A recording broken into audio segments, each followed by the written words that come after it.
Na época em que as torres do World Trade Center foram derrubadas pelos aviões, ataque este assumido pela rede Al-Qaeda, ou Al-Qaeda, como os mais literais preferem falar.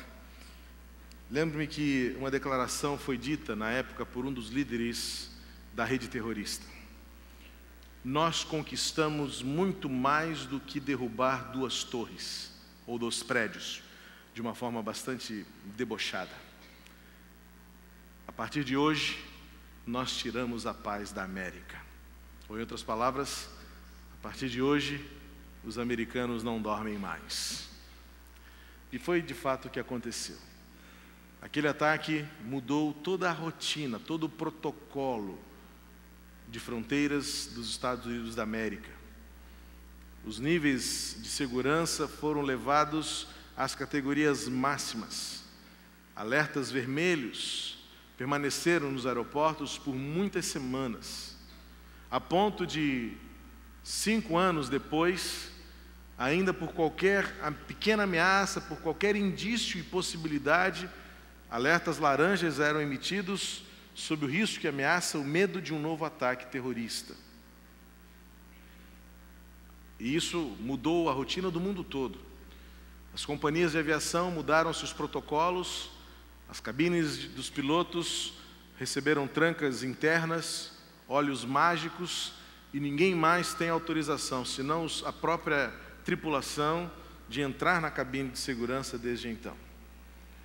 Fora outras medidas que, por certo, nós nem sabemos o que acontece nos meandros aí de toda a rotina de inteligência militar e de cuidado contra a ameaça terrorista no mundo. E isso é o que terrorismo significa. Muito mais do que a destruição em si, muito mais do que a morte em si, muito mais do que a tragédia propriamente dita, e esta inimaginável, imensurável, que nós todos temos acompanhado em diversos ataques, e o mais recente, este que ceifou mais de 130 vidas e feriu mais de 300 pessoas. O objetivo principal da ideologia terrorista não é apenas matar, mas é roubar a paz do coração das pessoas. Esse é o sentido de terrorismo. É viver sob ameaça, é viver constantemente sob o medo de que a qualquer momento qualquer coisa pode acontecer. De repente, sem esperar, muito menos sem desejar, e sem imaginar o que possa acontecer, uma bomba explode, um rifle atira, uma metralhadora ataca, ou qualquer outra ideia louca que essas pessoas possam criar para dizer ao mundo: nós estamos aqui para roubar a paz das pessoas. Nós então passamos a viver sob a ameaça constante do medo. Mas nós não precisamos e não queremos a ameaça instituída do terrorismo em nosso território nacional. Mas você e eu sabemos que nós já vivemos a ameaça e o domínio do medo. Quando nós não temos paz para sair de casa em nossa cidade, quando nós ouvimos tiros e estampidos e nos recolhemos à nossa insignificância. Na sexta-feira, quando terminávamos o sepultamento do irmão Joel, no Morro dos Prazeres, vizinho ali ao bairro do Catumbi, ouvíamos tiros fortes, rajadas violentas de fuzis, e na mente dos que estavam ao meu lado, logo veio aquela imagem de outros funerais que foram interrompidos naquele cemitério por causa de tiroteios naquela redondeza. Não sei quantos se lembram, há alguns anos, um corpo estava sendo velado, foi atingido por uma bala, enquanto estava sendo velado. E a tragédia dupla era que aquela pessoa tinha sido morta, assassinada, e naquela capela alvejada por mais uma bala perdida, que na verdade de perdida não tem nada. Vivemos sob o império do medo, da ameaça. Não precisamos de grupos terroristas entre nós para saber e para sentir que nós também vivemos sob o domínio destrutivo do medo e da ameaça. Vivemos também o medo da crise, do futuro, do incerto. Assusta-nos ouvir, pelos meios de comunicação, que 2016 ainda será um ano de trevas no que tange a nossa realidade econômica. Os especialistas estão dizendo, o pior ainda está por vir. E aí então nós vivemos sob o medo de que o que será?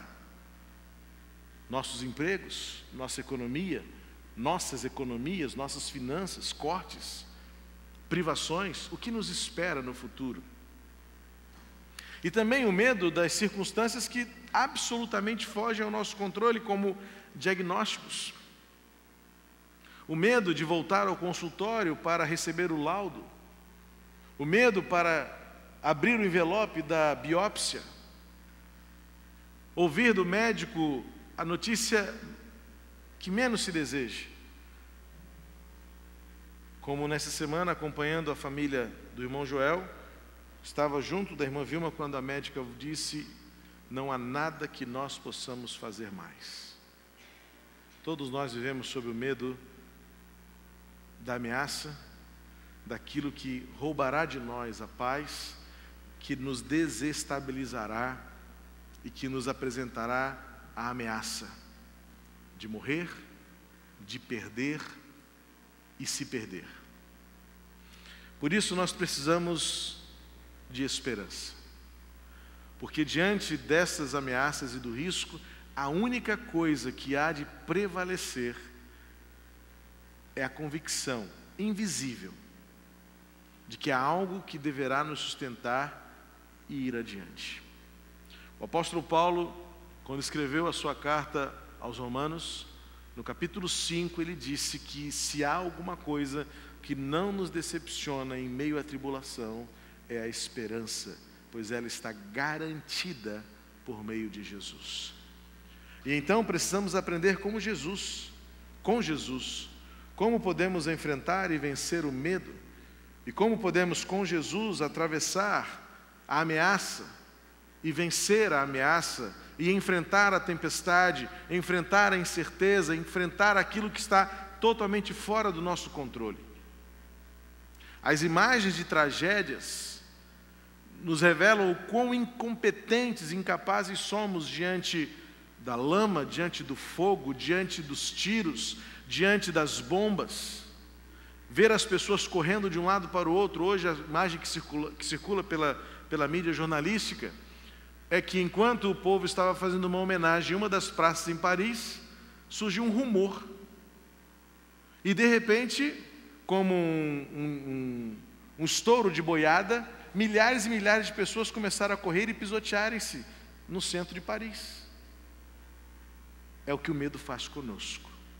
O medo tira-nos o senso de direção, o medo tira de nós a racionalidade, o medo tira de nós também a possibilidade de crer que alguma coisa possa ainda valer a pena. Por isso que quando estamos enfrentando o medo, nós precisamos do último recurso, a última fronteira a ser transposta diante do desconhecido, a fé. É a única coisa que permanece viva diante da tragédia. Para isso eu gostaria de compartilhar com você o texto que se encontra no Evangelho de Mateus, capítulo 8, versos 23 ao 27. Uma experiência de Jesus com seus discípulos, em que Jesus ensinou seus discípulos a lidarem com o medo. O que Jesus quer que nós façamos, primeiro é reconhecer a nossa fraqueza e a nossa total debilidade. Se alguém não tem medo, esta pessoa está em mais risco do que aquele que tem medo. Isso é senso comum de todo conhecimento e de toda experiência da humanidade. O medo é o que nos preserva a vida, é um senso de autoproteção. As pessoas que são viciadas na adrenalina e que amam viver sob o risco, essas pessoas estão em muito mais iminência da morte do que nós que estamos no cotidiano, por mais medo que tenhamos. Porque de alguma forma o medo precisa ser administrado. E é o que Jesus está fazendo com os discípulos. E quando ele fala, e essa é uma expressão que aparece dezenas de vezes nas Escrituras, quando tanto Jesus quanto o próprio Deus no Antigo Testamento diz ao seu povo: não temas. Não se trata de relevar a ameaça, não se trata de ignorar o risco. Em hipótese alguma, tornamo-nos desumanos e desenvolvemos uma capacidade de não ter medo. Isso é absolutamente inevitável. Nós não somos capazes de não ter medo. Medo faz parte do existir humano. Mas Jesus nos ensina a lidar com o medo, a enfrentar o medo e a vencer o medo. É uma realidade que não se muda, mas é uma realidade que nós podemos aprender a lidar com ela. Diante da ameaça, diante do risco, diante do terror, Jesus é para nós o recurso último e eficaz para que nós consigamos lidar com o medo, enfrentar o medo e finalmente vencer o medo. Não podemos negar, não podemos ignorar. É uma realidade, eu diria até uma enfermidade psicológica, alguém que negue ou ignore a realidade do medo. Porque de uma forma saudável e equilibrada, é ele que nos mantém vivos. Porque sabemos a que altura podemos pular, a que velocidade limite podemos correr e quais são os limites das nossas ações. Mas Jesus sabe que nós podemos lidar, enfrentar e vencer o medo. Em Mateus 8, 23 e 27, Jesus lida com isso, ensinando os seus discípulos a enfrentarem o medo quando ele acalma a tempestade. E é interessante perceber que a Bíblia, ela não é necessariamente específica em algumas lições, justamente para que ela seja aplicada a diversas realidades da nossa vivência. Algumas coisas na Bíblia ficam subjetivas para que nós possamos usá-las de muitas maneiras. Como, por exemplo, alguns mistérios, como o espinho na carne de Paulo. Ainda bem que nós não sabemos que espinho é esse.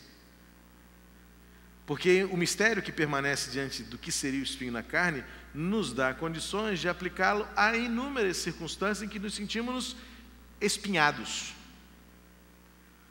E diante dessas circunstâncias, somos lembrados de uma forma geral, mas ao mesmo tempo profunda e direta, o que Deus disse para Paulo: a minha graça te basta. Porque o meu poder se aperfeiçoa na sua fraqueza.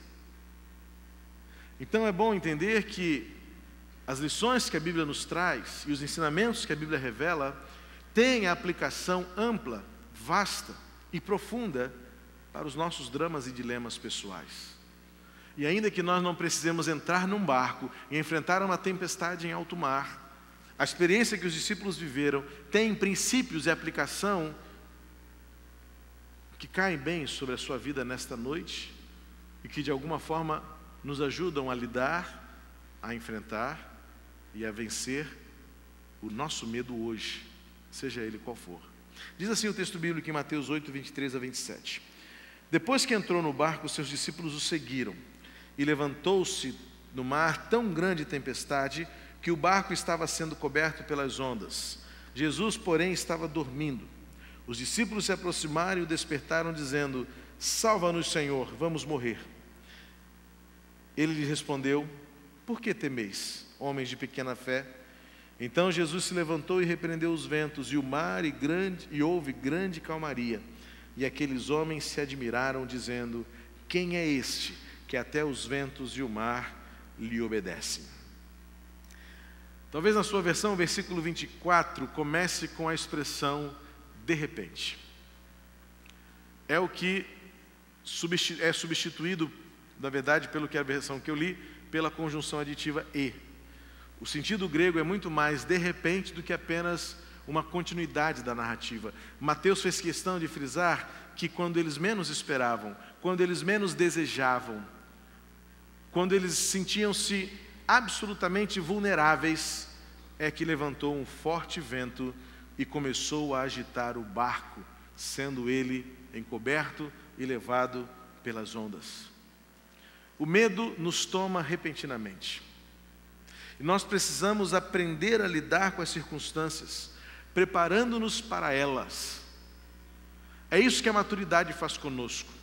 A infantilidade do indivíduo, a imaturidade, e essa é uma característica da criança, ela está constantemente sob um risco muito maior do que nós, porque ela não se prepara para enfrentar o desconhecido. É por isso que a curiosidade da criança a leva a colocar o dedo no buraquinho da tomada, a segurar uma faca pelo fio dela, a mexer com o tesouro inadvertidamente, a brincar com ferramentas, a pular de grandes alturas, sem dimensionar o risco que está correndo. Mas o tempo chega, a maturidade deve nos mover a um estilo de vida que nos faça elaborar uma preparação, uma prévia de que nós também poderemos enfrentar isso. Faz parte da nossa maturidade antever e precavermos-nos de que um dia nós também poderemos passar pelo que outros estão passando. A imaturidade e até uma certa irresponsabilidade nos leva a um estilo de vida achando que nós nunca passaremos pelo que os outros passam. Mas é um exercício de maturação. Quando nós, ao testemunharmos lutas e dores que os outros estão passando, elaborar: e se fosse comigo? Porque as tempestades, elas sempre vêm sem dar aviso. As tempestades, os dilemas da nossa existência, elas não são esperadas.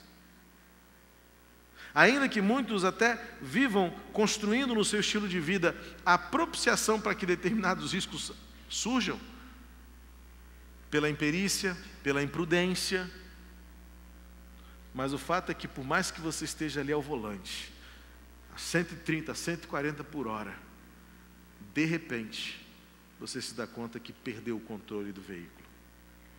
E aí não há mais nada o que fazer.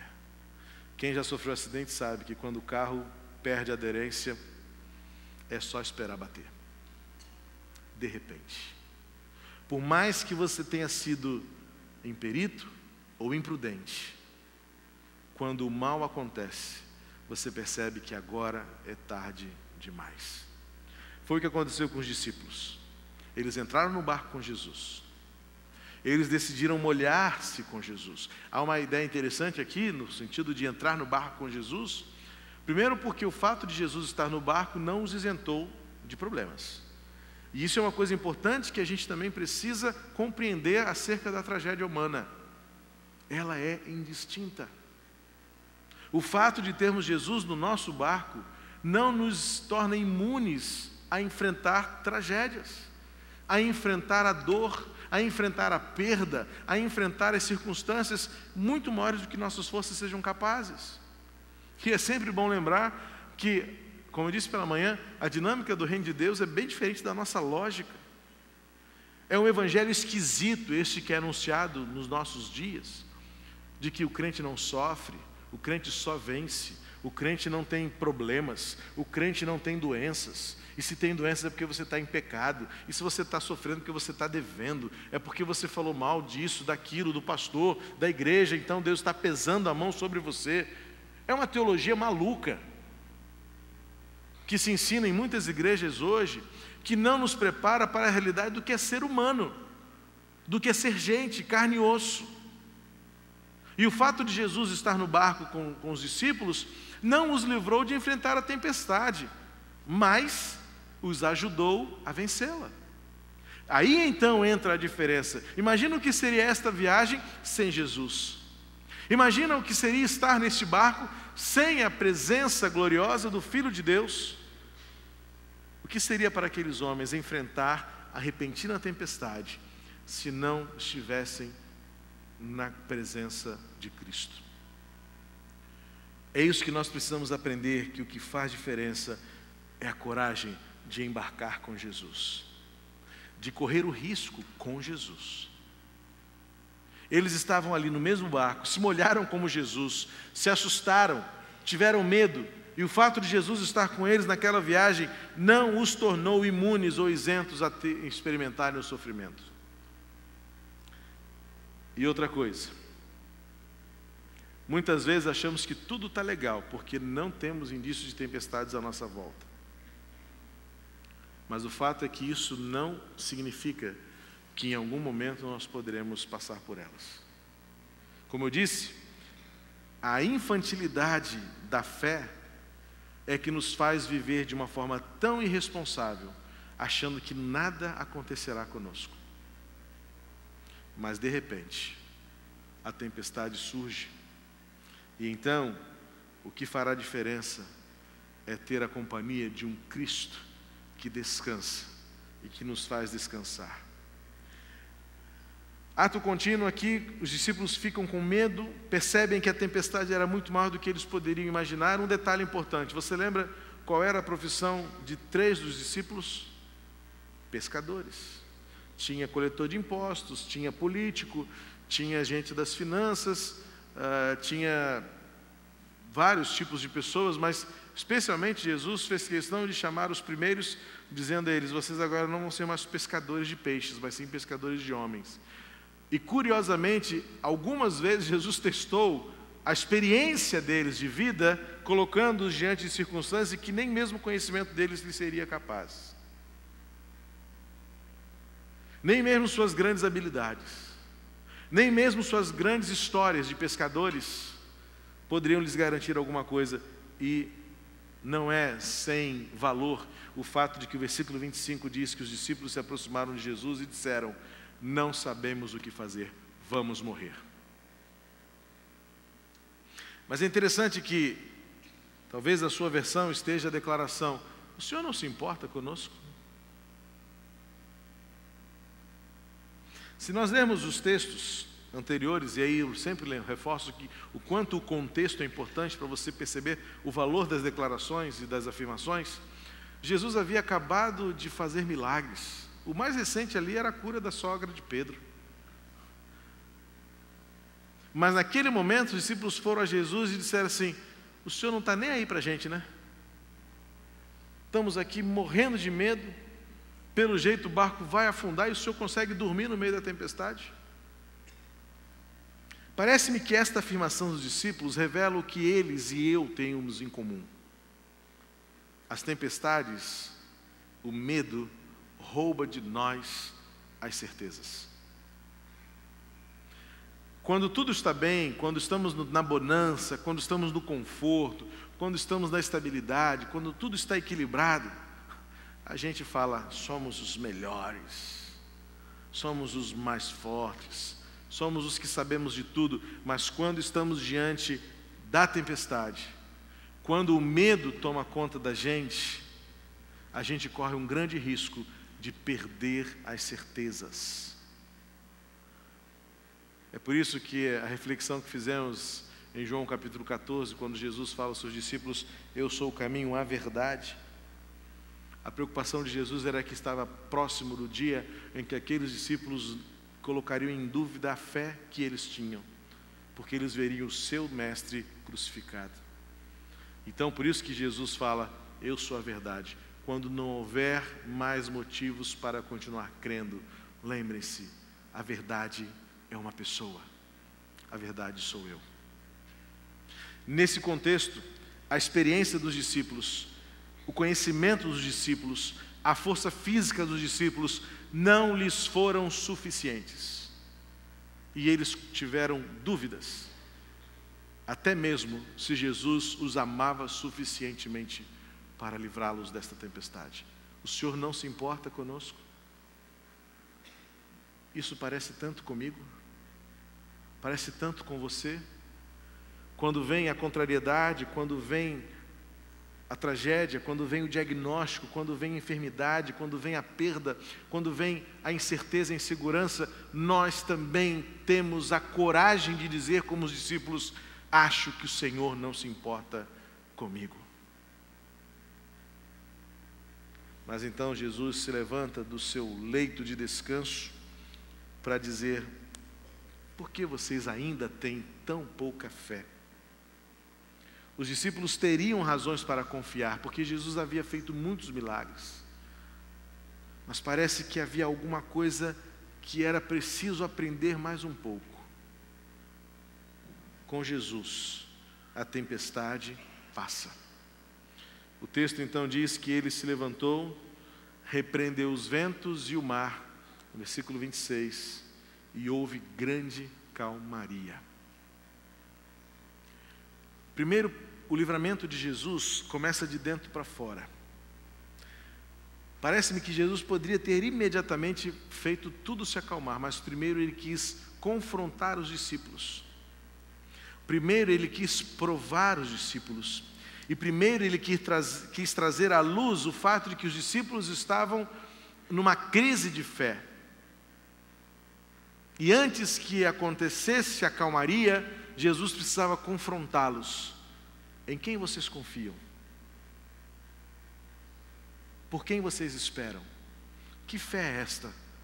Que fé é esta que vocês estão dizendo que têm?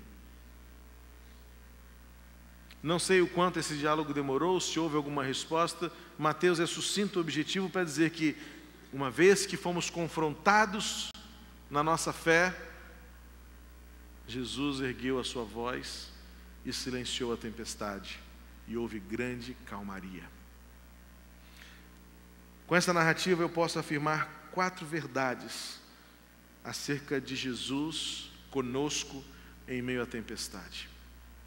Primeiro eu destaco a sua presença, Ele está no barco.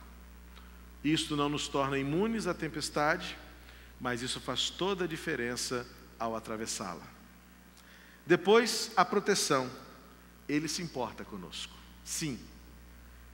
Parecia aos discípulos que não. E esta é a sensação que nós temos.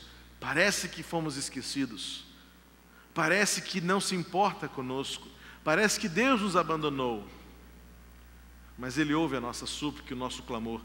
E Ele sim, Ele não tem alegria em nos ver sofrer. Ele tem um propósito nisso. Há algo de disciplinar, há algo de aperfeiçoador, há algo de aprimorador nas tempestades que passamos. Jesus estava medindo a fé daqueles homens e percebeu que ela era pequena. Qual é o tamanho da nossa fé? Isso determina a nossa capacidade de ver o que Deus está fazendo à nossa volta. Jesus se importa conosco.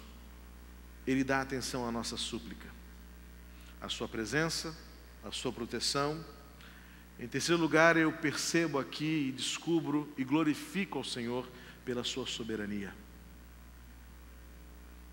Parece-me que Mateus fez questão de descrever de uma forma tão serena. Não há aqui grandes arroubos literários ou escriturísticos para dizer o que Jesus fez ou falou. Não falou em línguas, não cantou um hino, não reuniu a igreja para orar. Deus fez da forma mais discreta e objetiva: cala-te. Jesus é soberano e a sua autoridade, o seu poder são atestados pela sua forma de agir. O texto é apenas dizendo que ele repreendeu e houve calmaria. Isto é soberania. Tanto que os discípulos ficaram perplexos e entre si conversavam: afinal de contas, quem é este que até os ventos e o mar lhe obedecem? A sua presença, a sua proteção, a sua soberania e, por último, o seu propósito: revelar a sua graça. Eu vejo que Jesus foi rápido e imediato em agir. E Ele não deixaria de ensinar aos discípulos: se eu estiver com vocês, nós venceremos a tempestade. Isto é graça. O fato de Jesus perceber que eles tinham uma fé pequena não foi motivo para Jesus deixar de agir. Jesus não lida conosco pelo nosso merecimento. Se fosse na medida do merecimento, a obra seria pequena. Mas a glória foi grande, a vitória foi enorme. Os discípulos ficaram perplexos. Talvez se fosse como eu, pai, ou como você, pai e mãe, você daria ao filho na medida do seu merecimento. Se merece, ganha. Se não merece, não ganha. Se a fé é pequena, o resultado é pequeno. Aliás, tem até um negocinho que eu vi desde pequeno que eu tenho um pavor desse negócio. Muita oração, muito poder. Pouca oração, pouco poder. Nenhuma oração, nenhum poder. Não está na Bíblia isso não, tá, gente? Porque não é assim que Deus age conosco. Isso desmerece a graça. A gente cria no contexto da igreja uma meritocracia. Quem faz muito, ganha muito. Quem faz pouco, ganha pouco. Quem não faz nada, não ganha nada. Isso não é graça. É assim que eu lido com a minha filha. É assim que nós lidamos entre nós. Esse é o nosso jeito da justiça humana agir. E não é isso que eu vejo nesse texto. Jesus olha para aqueles homens e fala assim: vocês não merecem nada mesmo, hein? Acabei de ressuscitar a sogra de Pedro. Vocês viram outros milagres acontecerem. Vocês sabem quem eu sou. E vocês estão comigo aqui no barco. Eu estou dormindo, vamos dormir também. Mas vocês estão me perturbando o juízo. Não é assim que um pai faz? Você não merece nada. Você não aprendeu nada ainda. Mas Jesus ensina para eles o que é graça. Não é porque você mereça ou não. É porque eu sou soberano. Eu sou amor. Eu sou a resposta. E se há algo que vocês precisam nesta tempestade, há algo de precioso neste mar revolto, é que vocês aprendam quem eu sou. Quem é este que até o mar e os ventos lhe obedecem? Aprenda. Jesus é que nos dá condições de atravessar a tempestade e vencer o medo. Isso é graça. Nós insistimos em negar a palavra e achar que Deus age conosco de acordo com o nosso merecimento. E é por isso que a gente fica numa luta vaidosa para impressionar Deus. A gente faz um monte de coisa achando que está mexendo com o coração de Deus. Tem uns que chegam a dizer: eu vou orar muito para mover o coração de Deus. Não. Nossos filhos podem mover o nosso coração e nos sensibilizar. Mas Deus é amor. E a medida do amor de Deus já está pré-determinada. Ele deu o seu Filho para aquele que nele crê não morra, mas tenha vida eterna. Ou seja, não há nada que eu faça que aumente o amor de Deus, assim como nada que eu não faça que diminua o amor dele por mim.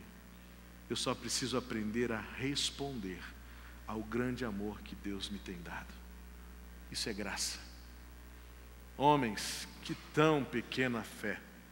E volta para o mar e para os ventos e diz: fiquem quietos, chega, já deu por hoje. Deu, podem ficar calmos.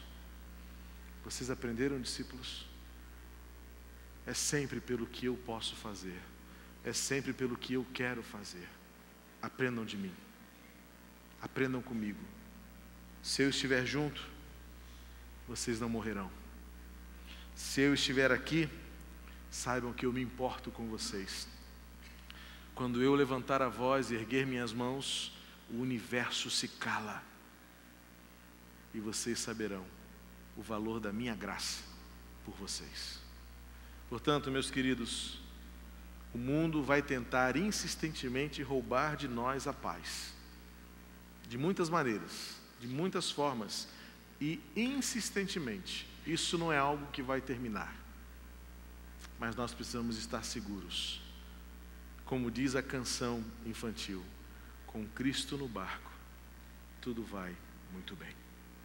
Que Deus nos abençoe a lidar, a enfrentar e a vencer o medo com Jesus. Isto é graça. Porque muitas vezes nós gastamos tempo e energia lutando contra tempestades diante das quais não temos nenhum poder. E então, quando somos lembrados que o nosso trabalho é exclusivamente descansar, que Cristo está conosco. Você pode fechar os seus olhos. E se há alguma coisa que é possível fazer enquanto atravessamos a tempestade, é confiar que a presença de Jesus, a proteção de Jesus, a soberania de Jesus e a graça de Jesus é o que nos fará viver a tempestade, atravessá-la e vencê-la. O seu conhecimento, a sua experiência de vida e suas forças físicas não serão nada quando você vir se vir diante de ventos fortes e ondas altas. Isso não será necessário, e sequer será capaz, porque há circunstâncias que só a voz de Deus para resolver. E é nesse momento então que você desfruta da presença, da proteção, descobre a soberania de Deus e desfruta da sua graça. Ele sempre nos ensinará algo quando estivermos diante de tempestades. Não sei qual é a sua tempestade, por isso eu disse que a Bíblia é maravilhosa em todo o seu ensino, porque nós não estamos em alto mar hoje para aplicar isso a uma realidade objetiva, específica e literal, mas certamente dentro do seu coração há ondas revoltosas, há ventos fortes que estão tirando de você a paz e que estão fazendo você achar que vai morrer. Talvez você esteja pensando: dessa eu não passo, não vou adiante, o vento está forte demais, as ondas altas demais, e parece que ninguém se importa comigo. Permita que Jesus esteja no barco com você, pois a sua presença, a sua proteção, a sua soberania, a sua graça é o que farão você enfrentar e vencer a tempestade que está no seu coração. O terror não poderá tirar de nós a esperança da vida. O medo não tem poder de destruir-nos, se nós andarmos com Jesus e se nós experimentarmos a sua companhia. Há alguém entre nós nesta noite que está atravessando uma tempestade, que deseja nesta noite declarar que confia e espera no Senhor?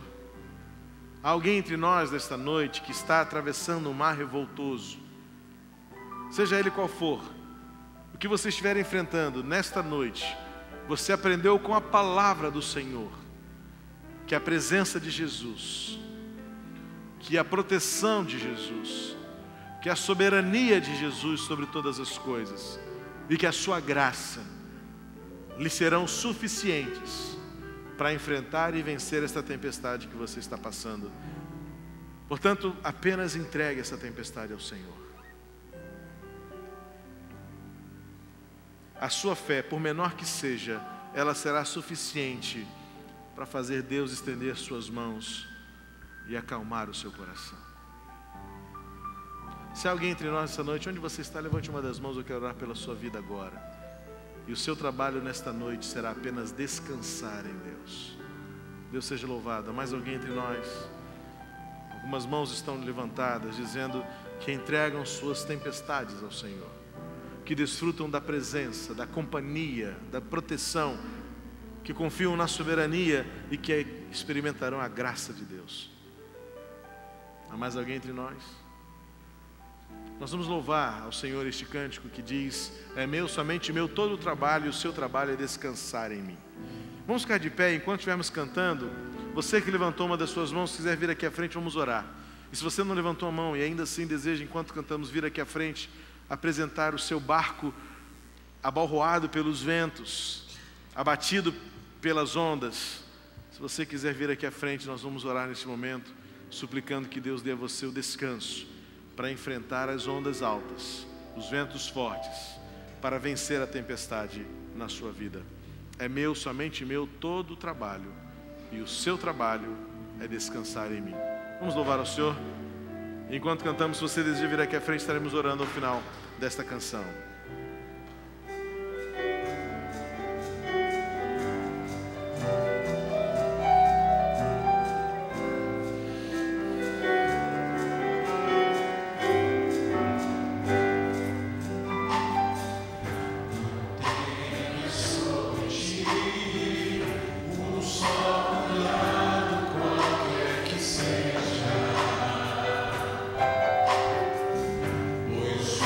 Somente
Obrigado, Senhor, porque o trabalho é teu, porque só tu tens poder, só tu és soberano, e só na tua palavra há força necessária para acalmar o vento e calar a tempestade. Pai querido, aqui estamos nós e vidas preciosas aqui à frente, entregando nas tuas mãos as tempestades que assombram os seus corações. Tu conheces cada um, sabes se há aqui enfermidades graves, se há crises em família, se há medo do futuro, se há o desemprego rondando a porta. Enfim, Senhor, tu sabes quais são os sofrimentos que esses corações estão enfrentando. Mas em nome de Jesus, que essas vidas experimentem uma providência e a provisão que vem de Ti, para que enquanto atravessam a tempestade, desfrutem da Tua presença, da Tua companhia, experimentem a Tua proteção, que saibam que o Senhor te importas com eles, que conheçam a Tua soberania, o Teu controle. Tu não perdeste o controle de nada, Senhor. E ainda que a tragédia nos sobrevenha, ainda que nos pareça o mundo estar absolutamente perdido em si mesmo, nós cremos na Tua soberania e no Teu propósito, de que a Tua graça prevalecerá, e Tu continuarás nos ensinando grandes coisas a Teu respeito. Por isso, Senhor, toma estas vidas em Tuas mãos, amadurece-os, fortalece-os, molda Jesus Cristo nessas vidas, de tal maneira que a Tua glória seja vista por meio da vitória, por meio da bênção, por meio da conquista. Mas, Senhor, cuida dessas vidas preciosas, e que todos nós saibamos enfrentar e vencer o medo, e não permitamos que o terror, o assombro, a ameaça nos paralise e tire de nós a alegria de viver hoje com Cristo no barco. Obrigado, Senhor, pelo Teu povo reunido nesta noite, e completa a Tua obra em nosso coração, por amor do Teu nome e para a glória Tua entre nós, para sempre. Em nome de Jesus. Amém.